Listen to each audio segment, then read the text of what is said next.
Vivir una vida extraordinaria requiere vivir con dos habilidades al mismo tiempo.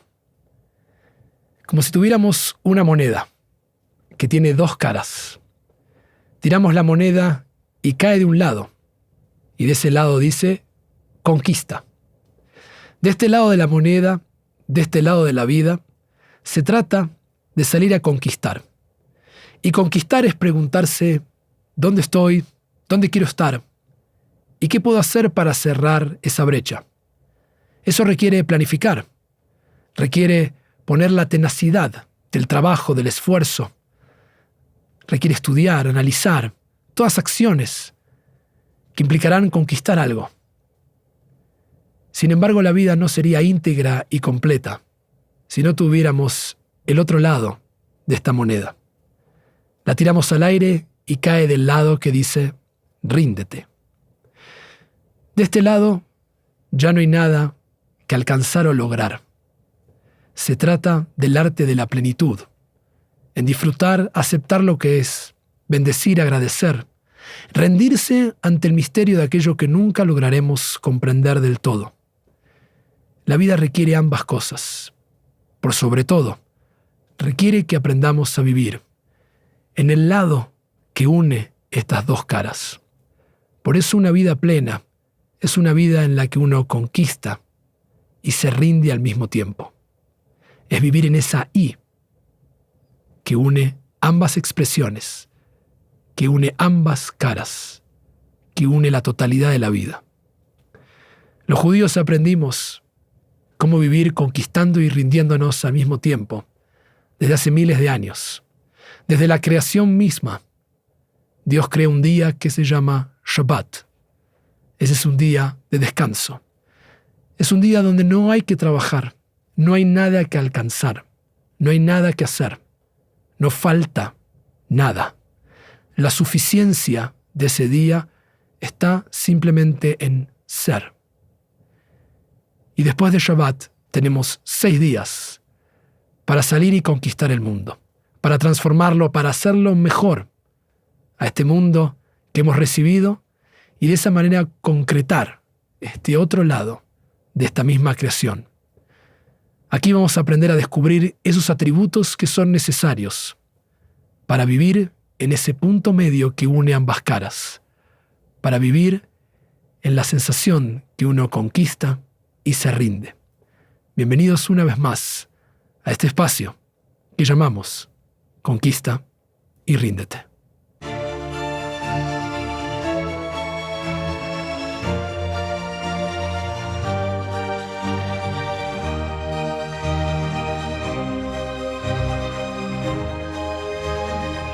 Los maestros describen que el mundo está estructurado de una manera particular.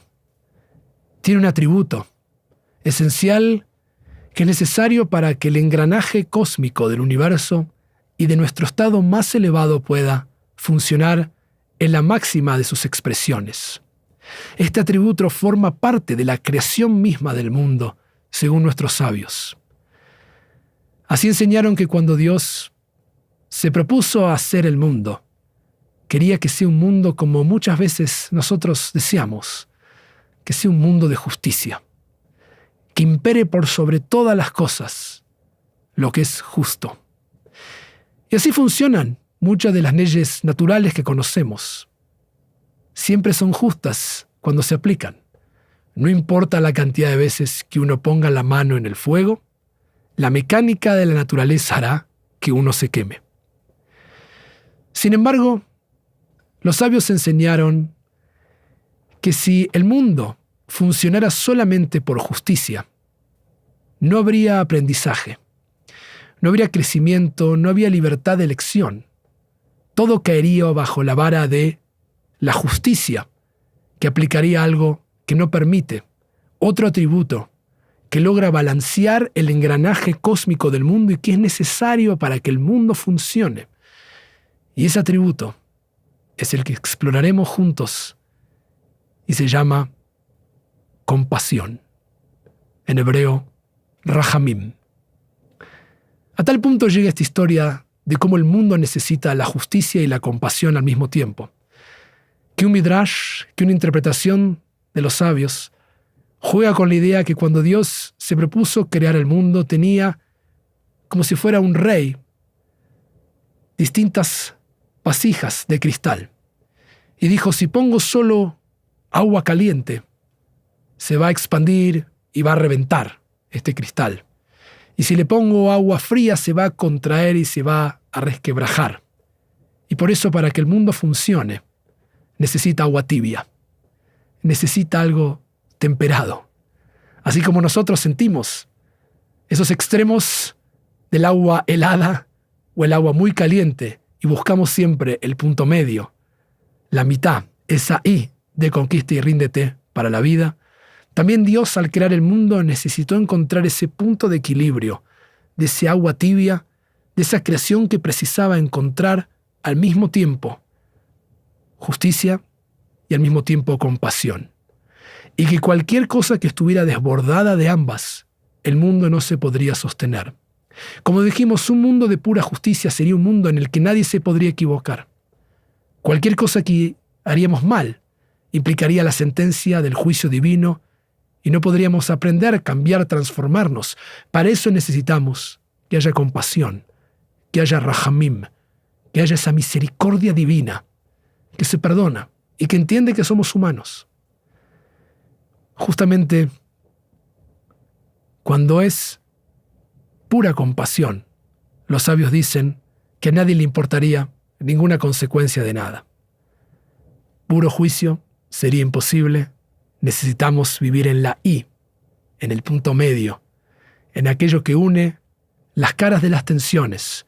Por eso necesitamos un mundo que pueda tener esta compasión. Rav Zutra, uno de los sabios del Talmud, incluso dice que cuando el mundo fue creado, Dios consideró 10 atributos que no podrían estar ausentes para que el mundo se sostuviera. Lo creó con sabiduría, entendimiento, conocimiento, dice, con fuerza, con reprimenda, cuando uno tiene que poner límites y que son necesarios para la vida sana, con poder, con rectitud, con justicia, bondad y, por supuesto, finalmente, con rahamim, con compasión. Todos nosotros creemos que somos seres compasivos. Nadie le gusta decir, no me considero un ser que tiene compasión. Pero ¿entendemos qué es la compasión? ¿Y qué significa realmente ser compasivos? Tal vez podemos llegar a engañarnos a nosotros mismos, creyendo que somos compasivos, pero tal vez no actuamos de esa manera. Y por eso, en el mundo del musar, en el mundo de la disciplina ética espiritual judía, lo que importa no es solamente lo que pensamos, sino cómo vivimos y cómo actuamos.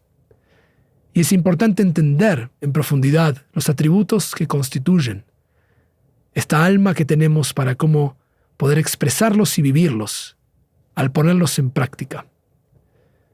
Entonces, cuando estudiamos y pensamos sobre el concepto de compasión, quiero llevarlos especialmente en este espacio al mundo del hebreo. En hebreo, como dije ya una y otra vez, la palabra es rahamim. Y si uno mira el mundo desde otro lenguaje, uno se relaciona y se conecta con la realidad de otra manera. Siempre digo que no es lo mismo. En español decimos prestar atención y en inglés es pay attention. No es lo mismo prestar algo que pagar por algo. Y en hebreo se dice lasim lev, poner el corazón. Por eso, 3 ideas que buscan lo mismo y sin embargo son muy diferentes. Cómo construimos nuestro lenguaje es cómo nos relacionamos con el mundo, con otras personas. Y por eso quiero invitarnos a desarrollar no compasión, sino rahamim, esta palabra en hebreo, porque tenemos que entender de dónde viene.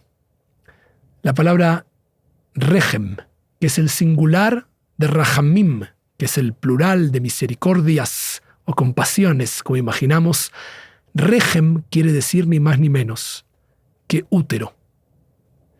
Y por lo tanto la tradición invita a pensar que hay algo aquí que lidia con la relación que una madre tiene con un ser que vive dentro de ella. La compasión es el sentimiento de máxima proximidad que uno tiene que desarrollar para poder sentir al otro, para poder sentirse uno mismo en ese otro. Y por eso para los sabios, la metáfora más impresionante es que la palabra no es compasión, es la experiencia de lo uterino, de sentir eso que siente una madre con lo que tiene dentro de sí mismo otro ser vivo y que puede conectarse de una manera única, irrepetible. El rabino Samson Raphael Hirsch nota esta conexión entre las palabras de Rahamim y Rehem y llega a esa conclusión. Escribe que debemos tener compasión en nuestro corazón, tal como una madre tiene un vínculo amoroso y emocional con su hijo dentro de su vientre. Y escribe, la compasión es el sentimiento de empatía que el dolor de un ser despierta en otro ser. Y cuanto más elevado y más humanos nos convertimos, mejor sintonizados estamos para hacer eco del sufrimiento que como una voz del cielo penetra nuestro corazón. De todas maneras, nuestros sabios van a expandir aún más este concepto, porque parecería, si bien la metáfora ser funcional, bien sabemos que no todos podemos sentir lo que siente una madre. Y por lo tanto hay un salmo, el Salmo 103, que dice que Rahem Av al Banim, Rihem Hashem al Yireav. Como un padre que se compadece de sus hijos, así Dios se compadece de los que le tienen reverencia. Por lo tanto, aquí vemos que esta metáfora no solamente está restringida a lo maternal, sino Dios presentado como una figura paterna que tiene misericordia. Y lo más importante de eso es entender que estamos lidiando con algo que es absolutamente relacional. Una madre con su hijo, un padre, y la relación de ambos con Dios. Es un vínculo que se nutre de estar en relación con otro y sentir al otro. Dios mismo demuestra en nuestra tradición el atributo de misericordia, de compasión, de Rahamim, cuando Moshe, después de recibir los 10 mandamientos, baja y descubre que el pueblo está adorando un becerro de oro, que están haciendo la peor de las transgresiones de toda la Torá. Mientras Dios les dice no tendrás otros dioses, el pueblo está rezándole a una estatua. ¿Y qué es lo que hace en ese momento? Dios dice, voy a destruir este pueblo, y Moshe le pide Rahamim, le pide compasión. Son humanos, se pueden equivocar. Por favor, perdónalos. Y Dios en ese día decreta Yom Kippur, el día de la expiación. Y Dios le dice, Salachti kitvareja, he perdonado como me lo has pedido. Si Dios puede perdonar incluso al pueblo de la peor transgresión, imaginemos nosotros, en otras personas y nosotros mismos, la necesidad de desarrollar una y otra vez el atributo de Rahamim, el atributo de compasión. La pregunta es, ¿cómo puedo ser más compasivo? Al fin de cuentas, como dijimos, esto hay que vivirlo, hay que experimentarlo. Luzzatto, uno de los maestros del mundo del Musar, de quien aquí tengo su libro conmigo que me acompaña siempre, el Mesilat Yesharim, una obra fundamental y clásica del Musar, escribe el principio esencial para desarrollar la vida más plena de espiritualidad. Y él dice, Atnuah hitzonah meoreret apnimit. El movimiento externo va a despertar lo interno. No lograrás ser compasivo solamente porque tienes ganas de hacerlo. El movimiento externo, tu práctica, lo que hagas, va a ir logrando que internamente cambies aquello que quieres cambiar. Y por lo tanto, la compasión, Rahamim de nuestra tradición, a diferencia de cómo expresaba el Rav Hirsch, no es el sentimiento, sino que es una acción. Es algo que uno tiene que actuar, es algo que uno tiene que poner en práctica. Uno tiene que ser compasivo.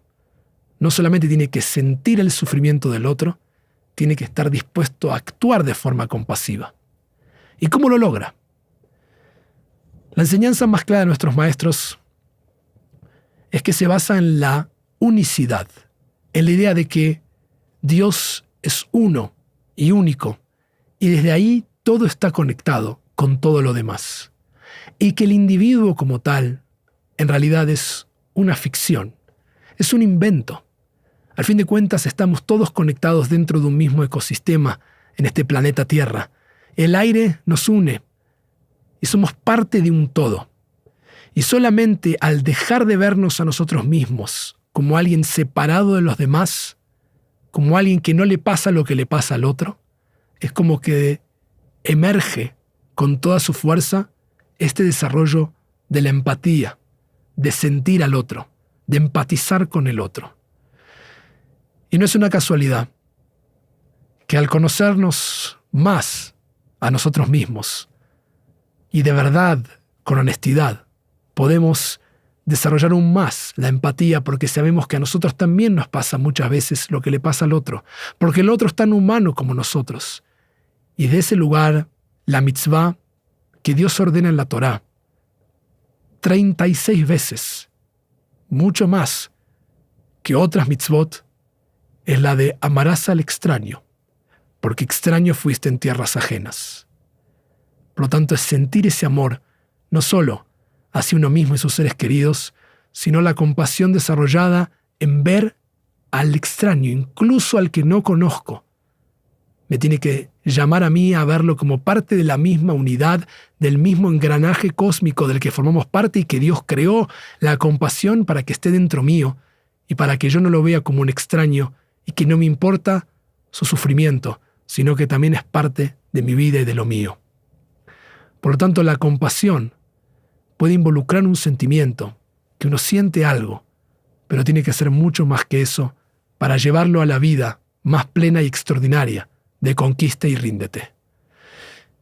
Es definido por muchos maestros como la experiencia interna que otro ser humano está tan cercano de mí, como esa madre que lleva vida dentro de sí mismo, tan unido, que ya no lo percibo como un otro que está ahí, fuera de mí, sino que me ocupo del otro, porque de una manera u otra es ocuparme de mí mismo.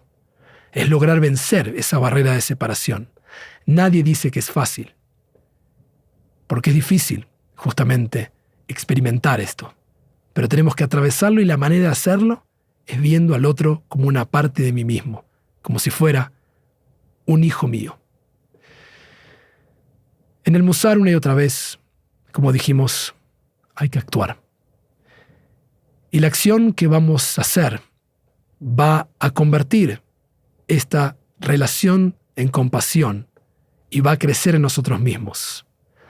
Bajia Ibn Pakuda, uno de los más grandes maestros de la tradición del Musar, escribió hace más de 1000 años en su obra Jobot Alevavot, Los deberes del corazón.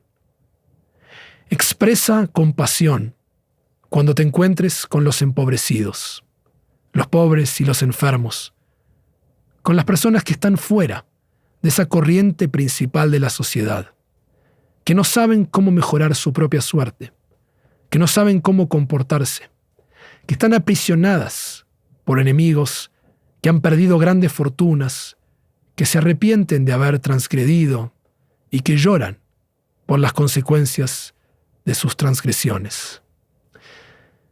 Ibn Pakuda no dice siente compasión, sino expresa compasión. En hebreo, makoma rahamim, causar la compasión, el lugar de compasión tiene que quedar ahí, tiene que permanecer. Y él te dice que la práctica lidia con expresar y actuar, y no solo sentir, por aquellos que tú sabes que son los que más están sufriendo. Pero también descubrimos una y otra vez que volverse compasivo no es algo que uno puede activar. Hay barreras que sabotean o que impiden que nos surja naturalmente la compasión. Es lo que se llama en la tradición el Yetzer Hará, la inclinación hacia el mal. Ese abogado defensor que tenemos dentro de nosotros, que siempre nos dice, no hagas nada, no te preocupes, otros se van a ocupar, otros lo van a resolver. O por el contrario, si estamos a dieta nos va a decir, no pasa nada, come eso, si no te va a cambiar la vida, viniste a disfrutar. La tradición judía contempla que tenemos todos ese Yetzer Hará, pero que no somos el Yetzer Hará. Podemos ser más que eso, podemos mirarlo y no ser eso. Y por lo tanto el Yetzer Hará es aquel que va a tratar de evitar ver al otro, tratar de ver el sufrimiento del otro. Quiere evitarlo porque no nos gusta que el Yetzer Hará nos muestre que está sufriendo.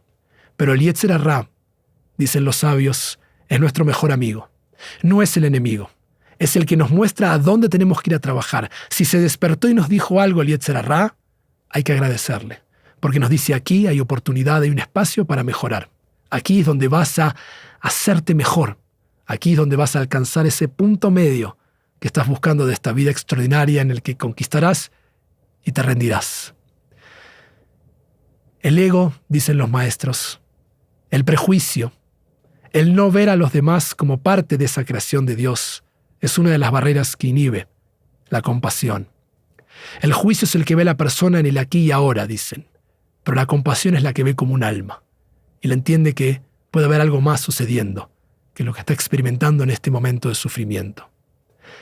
La compasión emerge cuando entendemos que tenemos una opinión sobre todas las cosas y que la gente puede tener otra opinión diferente. Y no nos peleamos y no nos enojamos, sino que tenemos la compasión para entender que nos podemos unir y así todo no acordar, y que podemos incluso acordar estar en desacuerdo, y así todo podemos entendernos los unos a los otros, porque nosotros no debemos estar siempre y solamente de nuestro lado, es decir, siempre a favor nuestro.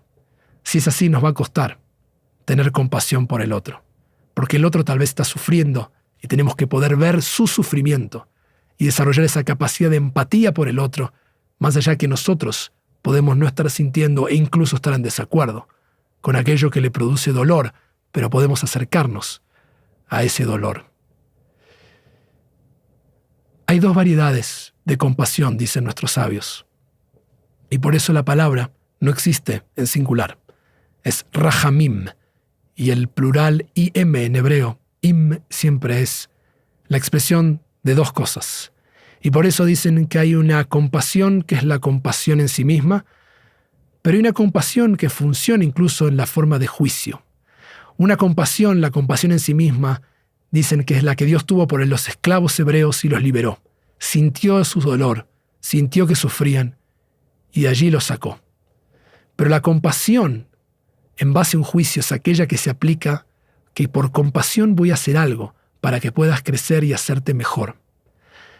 Tengo compasión de ti y por eso te pongo un límite, porque desde ahí vas a crecer. Y el ejemplo es cuando Dios saca al ser humano del jardín del Edén, de ese lugar perfecto al cual no estaba destinado, sino que por compasión te saqué de ahí para que puedas desarrollarte y crecer, porque si no tienes nada por lo cual conquistar, hacer y transformarte, no puedes crecer ni aprender. Finalmente, hay que entender que lo más difícil de la compasión, y por qué nos cuesta tanto a todos nosotros, es que justamente la compasión incluye no solo sentir, sino actuar sobre el sufrimiento de uno mismo, el hacer espejo de alguien que está sufriendo. Y a nadie de nosotros nos gusta sufrir. Evitamos experiencias de sufrimiento. Todos sabemos lo que se siente cuando tal vez estamos sentados en nuestro auto cómodamente, con aire acondicionado, escuchando música, escuchando incluso estas palabras, y se acerca un niño descalzo, que pide ayuda.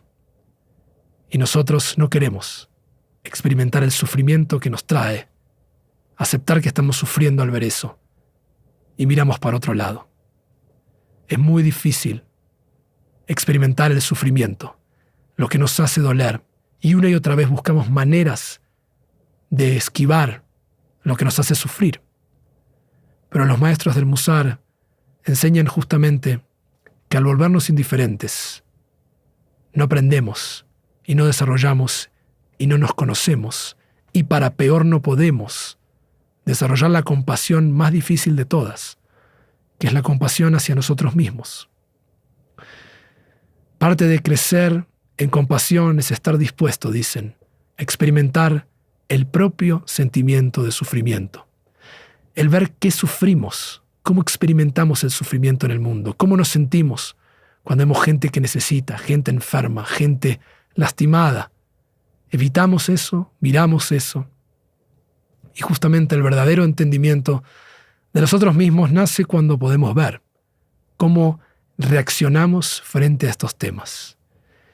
Y los maestros dicen que al abrirnos al sufrimiento, nace justamente Rahamim, nace la misericordia precisa de esa empatía, de ese dolor.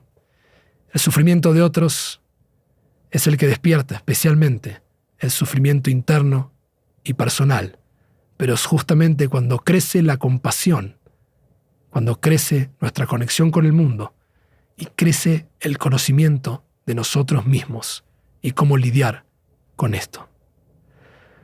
Por lo tanto, como hacemos en cada encuentro, aquí dejamos un ejercicio para poner en práctica esta vida de compasión, para que no sea simplemente una teoría, sino para que podamos experimentar eso que nos duele, reconocerlo, aceptarlo, no negarlo, pero transformarlo.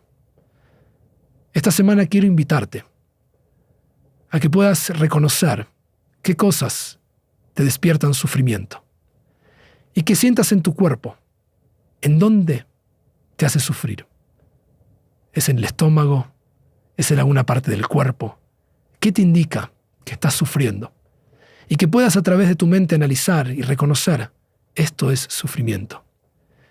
Y que por sobre todas las cosas puedas eso proyectarlo hacia ti mismo, reconociendo que hay cosas dentro tuyo que te harán sufrir y que tienes que reconocer que así como tienes rahamim y compasión por otros, puedes tener compasión por ti mismo.